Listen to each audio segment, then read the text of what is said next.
Before I start anything today, I wanted to show you guys the giveaway stuff one more time. I decided to take it out of the cellophane wrappers just so you could see exactly what you're getting.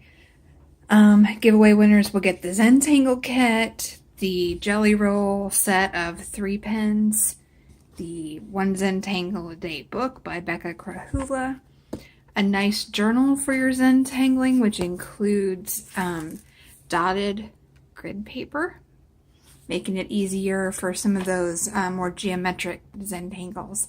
And then if you want to color your tangles or color anything, it also includes this 40 pack of Ohuhu double-tipped alcohol-based markers.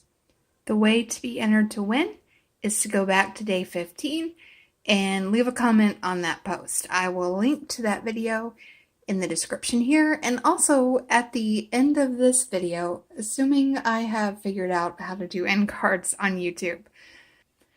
All right, let me clear this stuff off my desk and we'll get started.